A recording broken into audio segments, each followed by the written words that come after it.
नमस्कार दोस्तों, स्वागत है आपका आपके अपने YouTube channel RBSC online classes में। अपन बात कर रहे थे क्लास 10th का साइंस का चैप्टर नंबर फर्स्ट।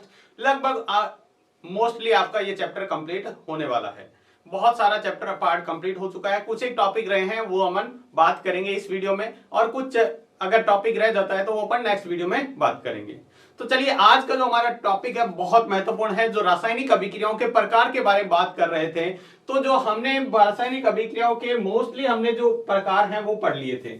हमने बात की थी, देखिएगा यहाँ पे रासायनिक अभिक्रियाओं के प्रकार में रासायनिक अभिक्रियाओं के प्रकार। इस प्रकार के अंदर हमने काफी कुछ महत्वपूर्ण जो है, सबसे पहले हमने पढ़ा था संयोजन अभिक्रिया।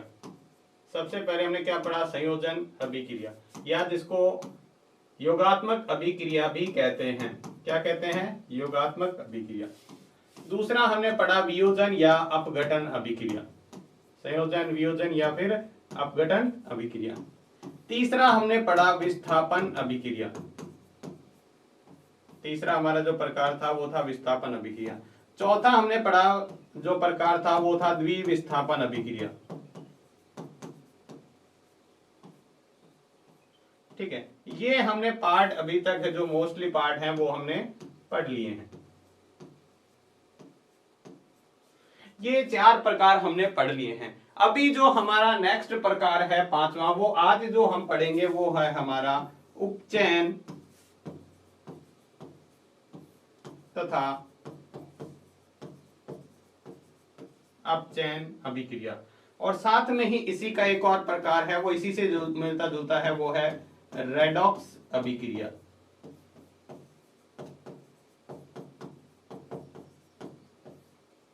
कौन सा है? रेडॉक्स अभिक्रिया। तो ये हमारे महत्वपूर्ण प्रकार दोनों हैं जो आज अपन डिस्कस करने वाले हैं, इन दोनों को। तो वीडियो पूरा ध्यान से देखिएगा, बहुत महत्वपूर्ण है परीक्षा की दृष्टि से भी। और टाइप ऑफ केमिकल रिएक्शन आपको पूछा जा सकता है किस प्रकार की अभिक्रिया है, तो उसके लिए भी बहुत महत्वपूर्ण है। बहुत ध्यान से देखिएगा, बहुत आसान से तरीके से हम इसको समझते हैं। चलिए, हम इसको एक बहुत आसान सी टेबल से इसको समझते हैं ताकि आप इसको आसानी से याद रख पाए। तो चलिए हम देखते हैं यहाँ पे जो प्रकार है, हम यहाँ पे देखते हैं उपचयन। उपचयन का एक और नाम है जिसको हम कहते हैं ऑक्सीकरण। देखिएगा, उपचयन को हम ऑक्सीकरण भी कह देते हैं। ठीक है, तो दोनों नाम आपको याद रखिएगा। और इधर जो प्रकार है वो है अपचयन। क्या है? अपचयन। उपचयन और अपचयन। चलिए अब हम बात करते हैं इसके एक एक पॉइंट की। सबसे पहला पॉइंट हम देखेंगे ऑक्सीकरण के अंदर या उपचयन के अंदर किसे कहते हैं। तो ऐसी अभिक्रिया जिसमें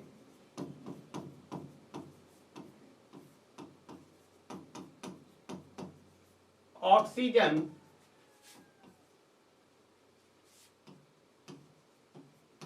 जुड़े या उसमें वृद्धि हो, या तो उसमें ऑक्सीजन जुड़े या ऑक्सीजन में क्या हो? वृद्धि हो। तो इस प्रकार की अभिक्रिया को हम क्या कहते हैं? उपचयन अभिक्रिया या फिर ऑक्सीकरण अभिक्रिया। इधर हम क्या लिखेंगे? बिल्कुल इसका उल्टा लिखना है। ऐसी अभिक्रिया जिसमें ऑक्सीजन निकले या फिर क्या हो? ऑक्सीजन की कमी हो, वैसी अभिक्रिया को हम क्या कहते हैं? इसमें ऑक्सीजन निकले या फिर ऑक्सीजन की जिसमें कमी हो, उस प्रकार की अभिक्रिया को हम कहते हैं अपचयन अभिक्रिया। देखते हैं, हम इसका उदाहरण देखते हैं। चलिए एग्जांपल हम देखते हैं जिससे हमें समझ में आ जाएगा। देखो, C+O2 क्या बना? CO2।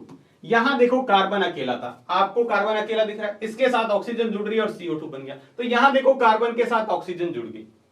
तो ऐसी अभिक्रिया जिसमें कार्बन या कोई भी तत्व हो जिसके साथ ऑक्सीजन जुड़ती है, जैसे हमने ये देख लिया एक उदाहरण, और आपने पढ़ा था इस तरह के आप कई उदाहरण लिख सकते हैं। जैसे Mg+O2 क्या हो गया? MgO। तो ये भी हमारी कौन सी अभिक्रिया है, ये भी हमारी जो अभिक्रिया है, यहाँ पर 2 हम संतुलन करने के लिए लगाएंगे, संतुलित करने के लिए, और यहाँ भी 2 हम संतुलित करने के लिए। तो ये हमारी अभिक्रिया है ऑक्सीकरण अभिक्रिया। ऐसी अभिक्रिया जिसमें ऑक्सीजन जुड़ भी सकती है और ऑक्सीजन में वृद्धि भी हो सकती है। ऑक्सीजन जैसे मान लो पहले किसी तत्व के साथ 2 ऑक्सीजन हो और फिर बढ़कर 3 या 4 हो गई हो, तो इस प्रकार की अभिक्रिया को हम भी क्या कहते हैं, हम कहते हैं ऑक्सीकरण अभिक्रिया या फिर उपचयन अभिक्रिया। इसका उल्टा देखते हैं, यहाँ पे ऑक्सीजन का निकलना। ऑक्सीजन का निकलना देखो क्या होता है, जैसे हम बात करें H2, यहाँ हाइड्रोजन के साथ कौन है, ऑक्सीजन है, लेकिन यहाँ क्या हो गया, दोनों अलग अलग हो गए, H2 plus O2, H2 plus O2। यहां भी हम संतुलन करने के लिए, तो देखिएगा यहाँ पे क्या हो गया, यहाँ पे हमारी ऑक्सीजन जो थी वो निकल गई, ऑक्सीजन क्या होगी, निकल गई। तो इस प्रकार की अभिक्रिया को हम क्या कहते हैं, हम यहाँ पे कहते हैं ऑक्सीकरण अभिक्रिया। क्या कहते हैं, ऑक्सीकरण उपचयन अभिक्रिया। ऑक्सीजन का निकलना क्या कहलाता है, उपचयन अभिक्रिया। उदाहरण देखते हैं इसका, दूसरा उदाहरण देखिएगा।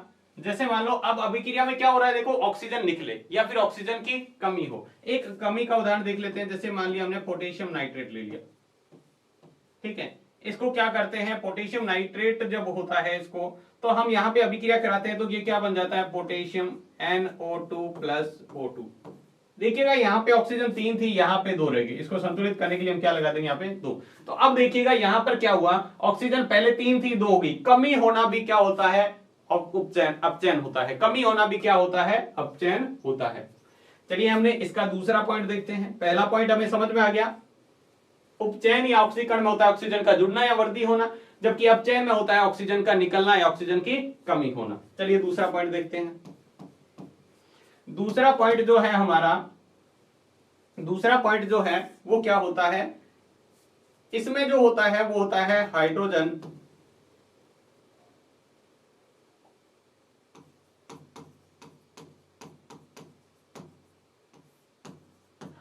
का निकलना या हाइड्रोजन की कमी होना।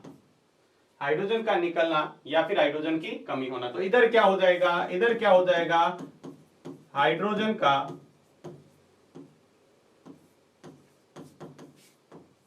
जुड़ना या हाइड्रोजन की वृद्धि होना।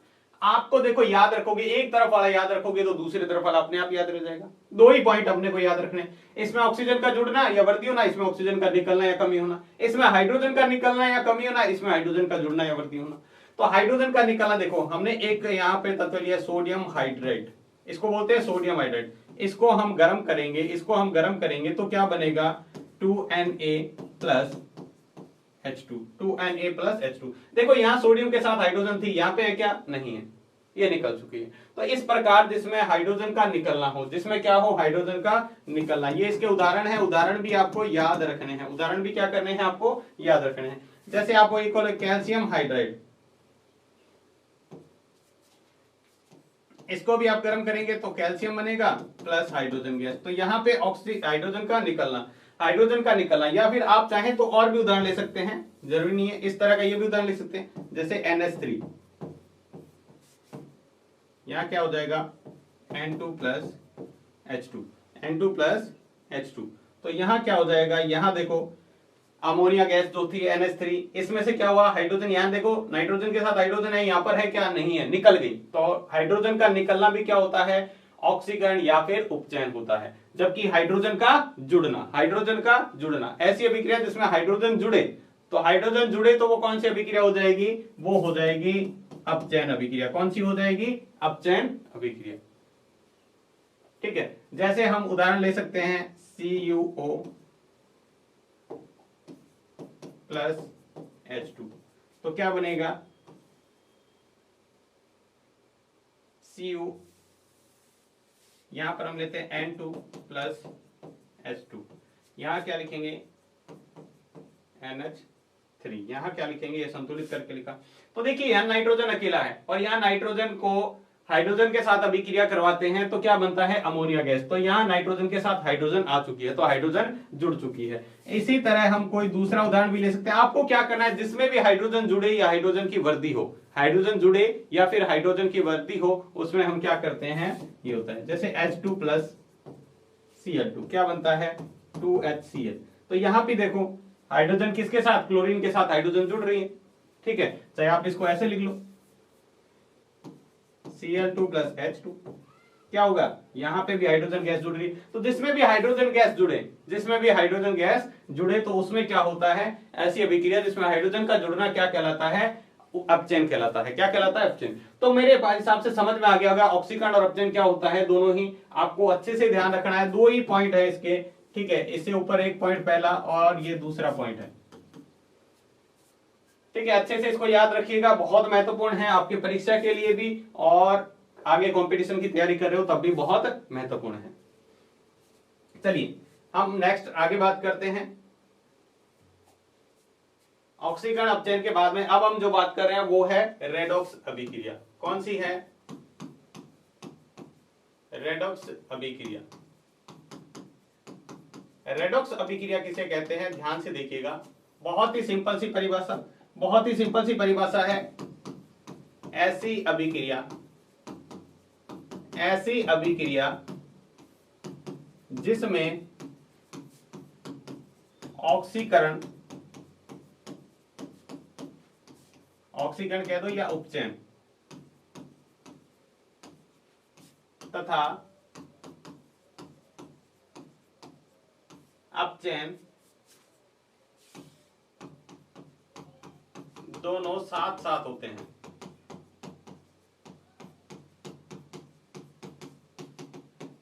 उसे रेडॉक्स अभिक्रिया कहते हैं। उसे क्या कहते हैं, रेडॉक्स अभिक्रिया, या फिर इसका एक और नाम है उपचयन अपचयन अभिक्रिया। उपचयन अपचयन अभिक्रिया या ऑक्सीकरण अपचयन अभिक्रिया भी इसका नाम है, ठीक है। ये मैंने आपको पहले ही बता रखा है। अब देखिएगा क्या, कौन सी अभिक्रिया होती है, ऐसी अभिक्रिया जिसमें ऑक्सीकरण भी होता है और अपचयन दोनों ही होते हैं। ऑक्सीकरण भी होगा और अपचयन भी होगा, दोनों ही नियम वहां पे होंगे, तो उस प्रकार की अभिक्रिया को हम क्या कहते हैं, उस प्रकार की अभिक्रिया को हम रेडॉक्स अभिक्रिया कहते हैं। इसको उदाहरण से समझते हैं, बहुत ही अच्छी तरह समझ में आएगा जब तक हम इसको उदाहरण को नहीं समझेंगे। तो चलिए हम इसके उदाहरण की बात करते हैं और एक एक पॉइंट को समझते हैं ताकि आपको अच्छे से समझ में आए। तो चलिए हम देखते हैं, जैसे मान लो मैंने एक अभिक्रिया ली CuO प्लस H2 और क्या बना Cu प्लस H2O। चलिए ध्यान से देखिए, दोनों नियम ध्यान रखने हैं, ऑक्सीकरण और अपचयन दोनों रिपीट कर लीजिएगा एक बार। इसमें क्या होता है, ऑक्सीजन का जुड़ना और हाइड्रोजन का निकलना, इसमें ऑक्सीजन का निकलना और हाइड्रोजन का जुड़ना। चलिए हम यहां पर देखते हैं, पहला पॉइंट ध्यान से देखिएगा, यहां पे मैं कह रहा हूं, यहां पर देखो इस कॉपर के साथ Cu मतलब होता है कॉपर, Cu मतलब क्या होता है, कॉपर। यहां कॉपर के साथ ऑक्सीजन है, यहां पे दिख रही है क्या, नहीं है, ऑक्सीजन का निकलना। ऑक्सीजन का निकलना क्या होता है, ऑक्सीजन का निकलना होता है अपचयन। क्या होता है, ऑक्सीजन का निकलना क्या होता है, ऑक्सीजन का निकलना होता है अपचयन। चलिए हम दूसरी बात करते हैं इसके बाद। यहां पर देखिएगा हाइड्रोजन के साथ क्या है, हाइड्रोजन के साथ यहां कुछ नहीं है, लेकिन यहां हाइड्रोजन के साथ क्या आकर जुड़ गया है, ऑक्सीजन।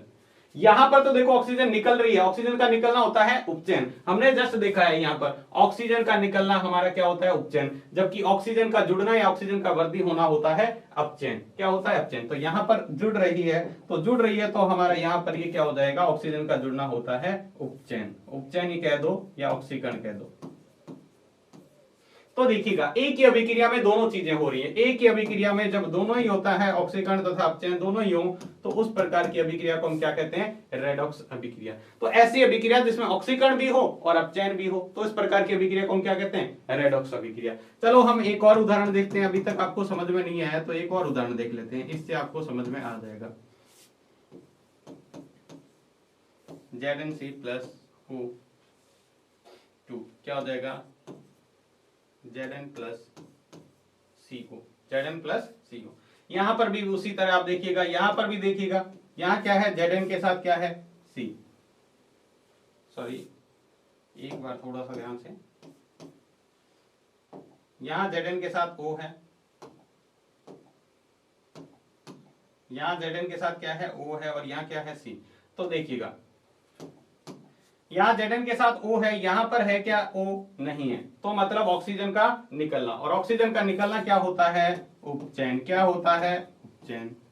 यहां पर देखिएगा कार्बन अकेला है और यहां पर कार्बन के साथ कौन आकर जुड़ गया ऑक्सीजन, तो ऑक्सीजन का जुड़ना क्या होता है, ऑक्सीजन का जुड़ना होता है सॉरी ये है अपचयन और ये है उपचयन।